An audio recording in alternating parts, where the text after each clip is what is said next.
وبرکاتہ الحمدللہ رب العالمین والعاقبۃ للمتقین والصلاۃ والسلام علی رسولہ الکریم۔ محترم حضرات، حالات حاضرہ میں علماء کا کردار، اس عنوان پر میں نے آپ سے بات شروع کی ہے اور آج اس کا دوسرا حصہ ہے۔ کل ہم نے علماء کو 3 کیٹیگری میں تقسیم کیا تھا کہ علماء 3 طریقے کے ہو سکتے ہیں۔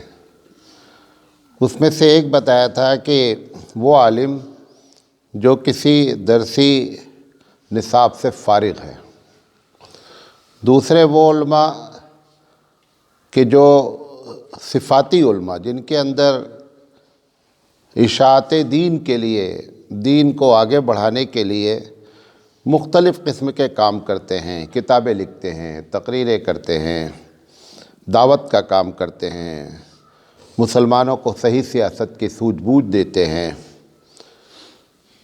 اور تیسرے وہ علماء ہیں جو لوگوں کا تزکیہ کرتے ہیں، اور تزکیے کا خلاصہ ایک جملے میں یہ بتایا گیا تھا کہ ایسا ماحول پیدا کر دیتے ہیں، ایسا سماج بنانے کی کوشش کرتے ہیں کہ جو زبان اور دل ایک کر دے،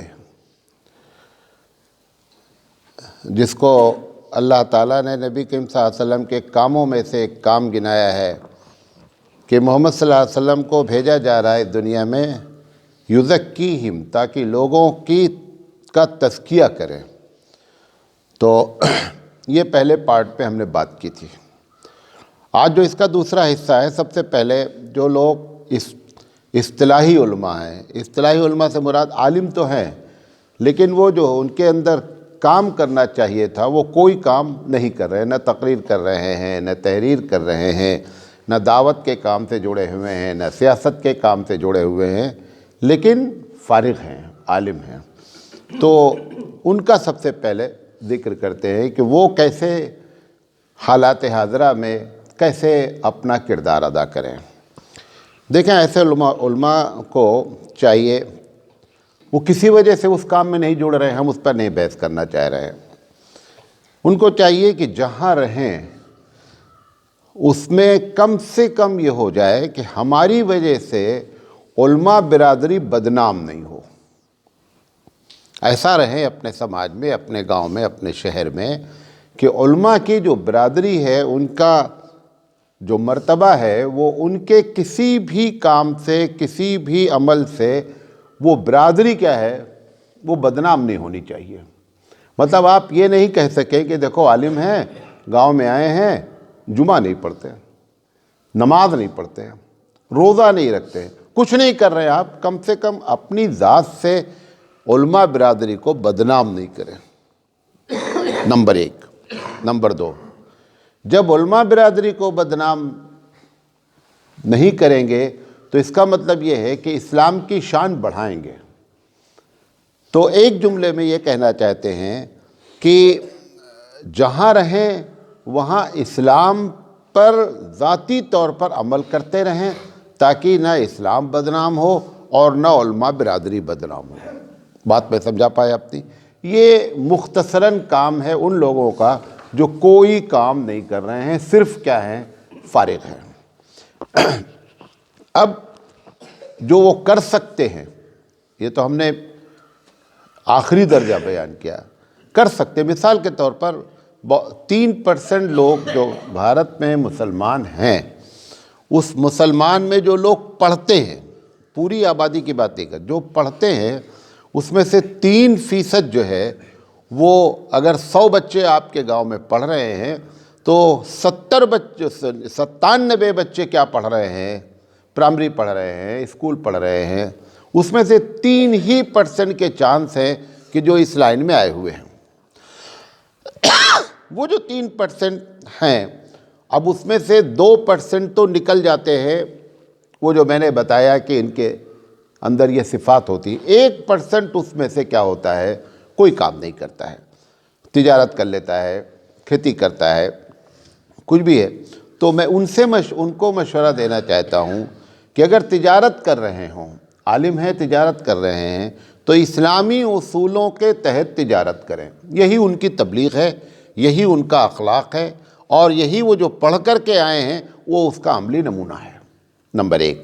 نمبر 2، زندگی گزارنے کے جو اسلامی طریقے، مثال کے طور پر گھر میں رہتے ہیں تو بیوی بچوں کے ساتھ اسلامی طرز پر سلوک اختیار کریں. اپنے گھر میں شادی کرتے ہیں، رسمیں ہوتی ہیں، جتنی باطل رسمیں ہیں ان سب کو اپنے گھر سے نکال کے پھینکیں. جو اسلامی طریقے سے شادی کا نظام ہے اس نظام سے کیا کریں، وہ شادی بیاہ کریں. گویا اصول زندگی کو کس لحاظ پہ لے کر آ جائیں، اسلامی طرز پر. کیونکہ آپ کوئی کام نہیں کر رہے تو اپنی ذات کے لیے کم سے کم اتنا پکا کر لیں کہ اسلامی طرز کے تحت زندگی. بیوی بچے ہیں تو ان کے ساتھ ایسا برتاؤ ہو کہ گاؤں والے کہیں کہ دیکھو بھائی عالم پڑھا لکھا اگر ہے ٹھیک ہے، گاؤں میں رہتا ہے، لیکن بیوی بچوں کے ساتھ دیکھیں ایسے برتاؤ کیا جاتا ہے.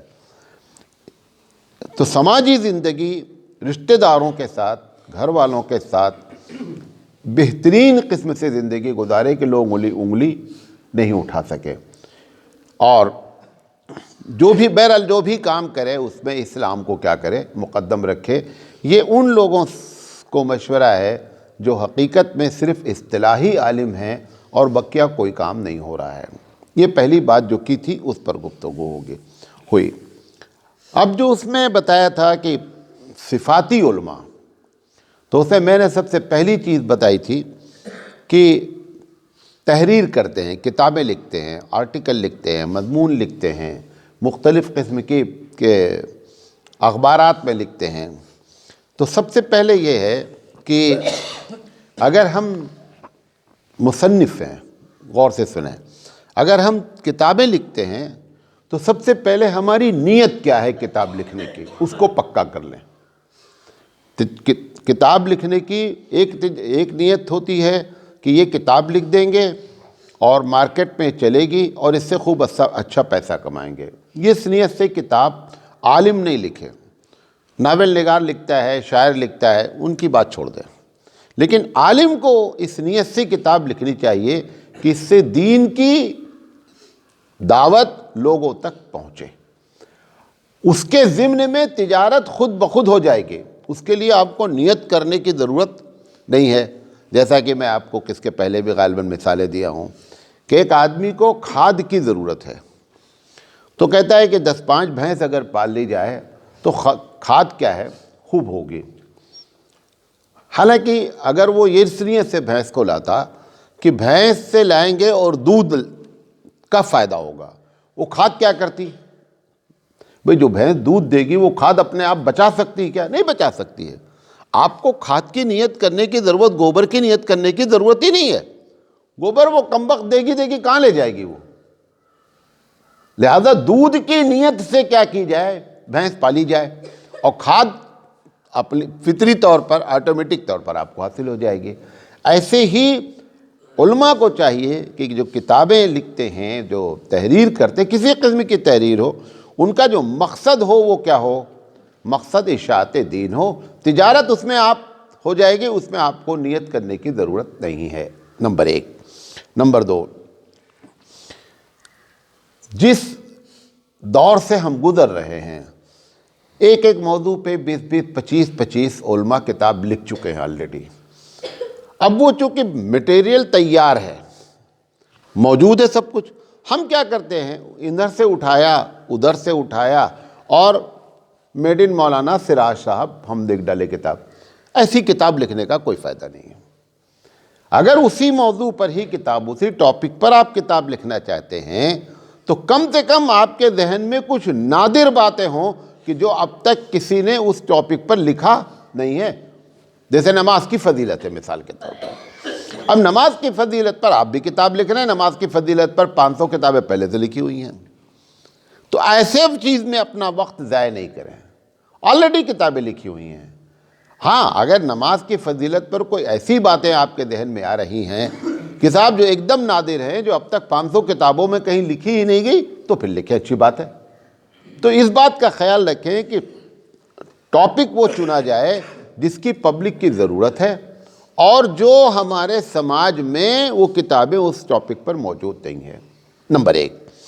نمبر 2، فکری کتاب لکھنے کی فکر کریں۔ فکری کتاب کیا ہوتی ہے؟ فکری کتاب کہتے ہیں اس کتاب کو کہ جس میں کیوں سے ایک موضوع پر، ایک بات پر سوال کیا جائے۔ ہمارے گاؤں والے ترقی کیوں نہیں کر رہے ہیں، اس پر آپ غور کریں۔ اسلام کے حالات، اسلام میں مسلمانوں کے حالات کیوں روز پر روز بدترین ہوتے چلے جا رہے ہیں، کیوں اور کیسے سے سوال کریں اور پھر اس مسئلے کا حل ہو۔ یہ 3 چیزیں اپنی تحریر میں لائیں۔ یہ کتابیں کیا کہلاتی ہیں؟ یہ فکری کتابیں ہیں۔ آدمی نے غور و فکر کیا ہے، تدبر کیا ہے، بھلے وہ آپ کی جو باتیں ہیں وہ بڑی ہلکی سطح کی ہوں، اس سے کوئی بحث، کیونکہ ہر آدمی کی صلاحیت یکساں نہیں ہوتی، لیکن فکری کتابیں لکھنے کی فکر کریں اور اس میں ان باتوں کا پبلک میں، اور جب آپ ایسی باتیں بولتے ہیں یا لکھتے ہیں نا تو عوام خوب پسند کرتی ہے۔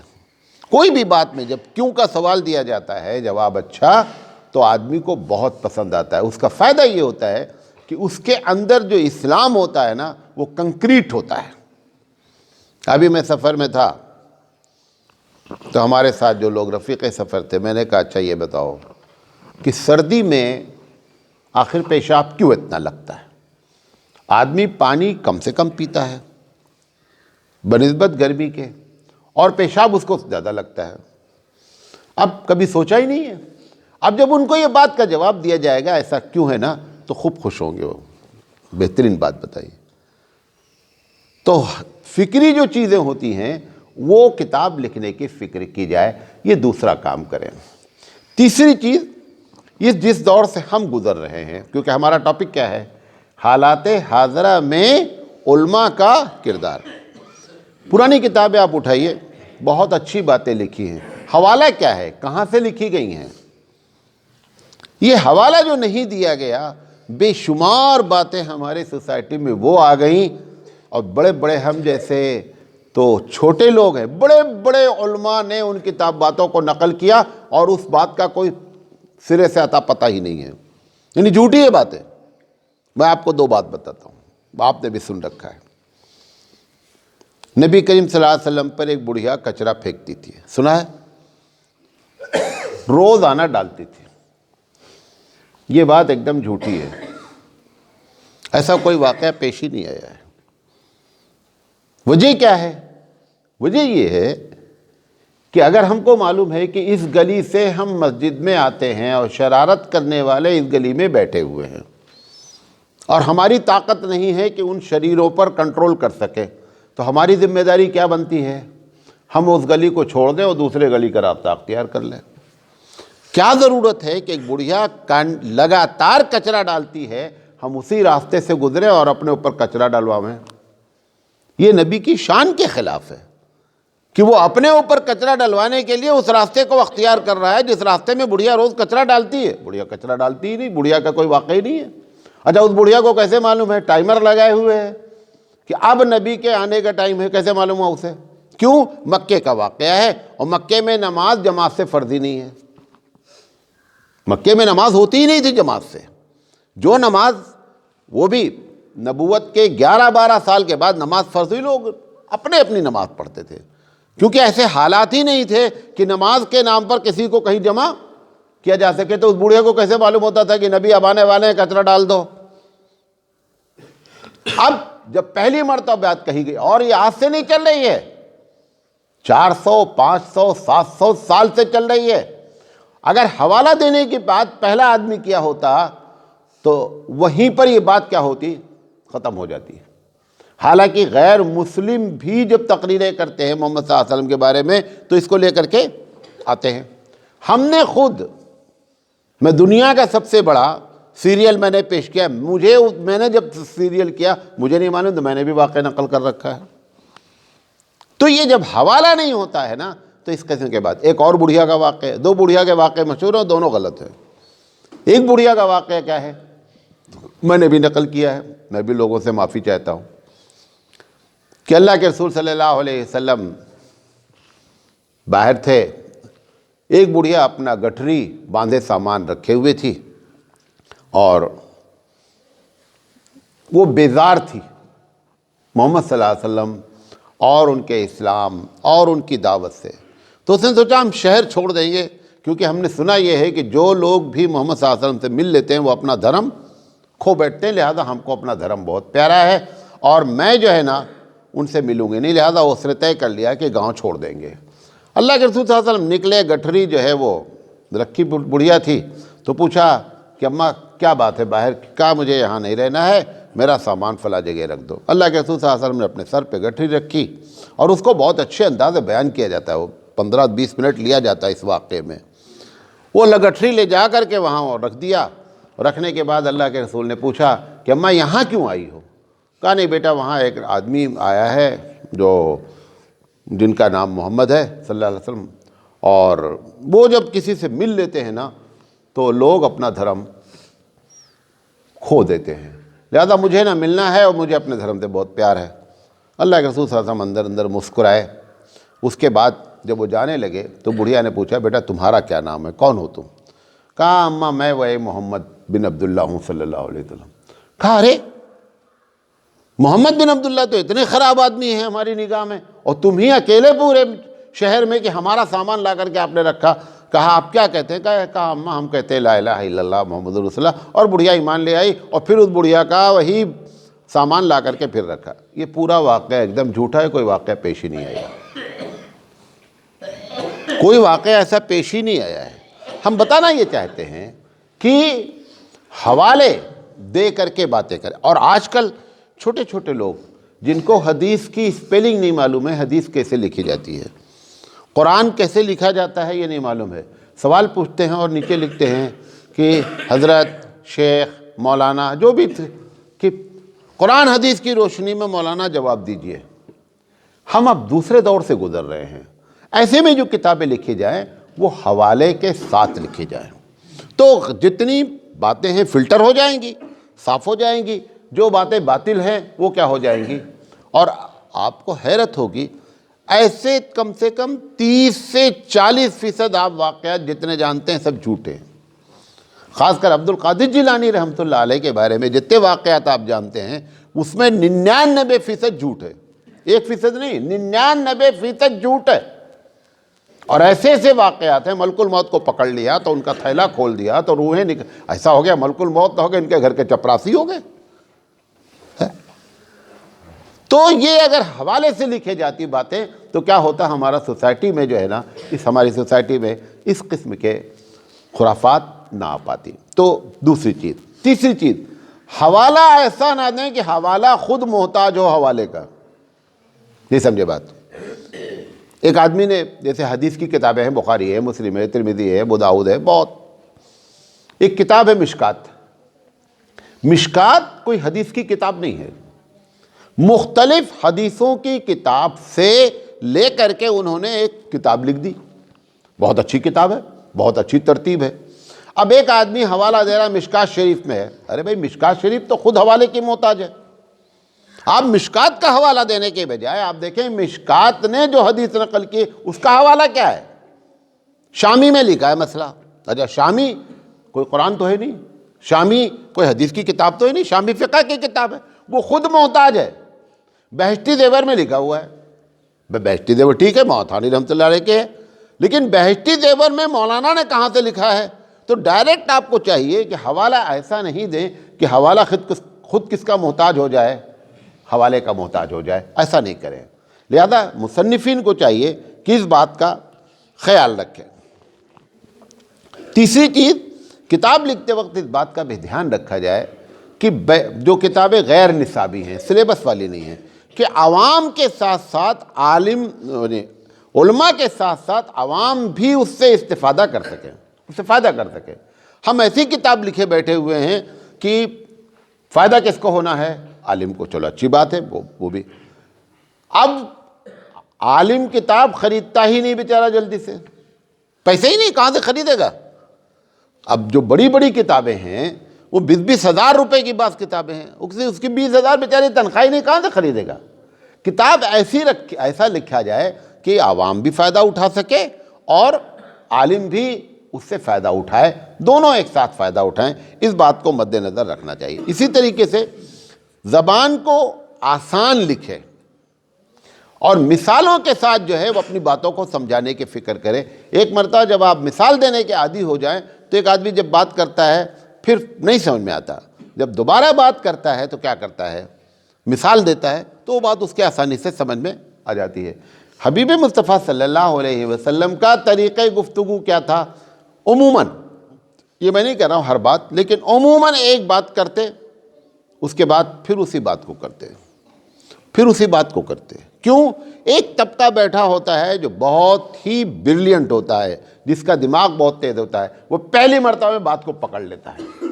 ایک دوسرا طبقہ درمیانی بیٹھا ہوتا ہے کہ اگر دوسری مرتبہ کہی جاتی ہے تو پکڑ لیتا ہے۔ ایک نچلا طبقہ بیٹھا ہوتا ہے کہ جس کو تیسری مرتبہ جب بات سمجھائی جاتی ہے تو بات کو سمجھتا ہے۔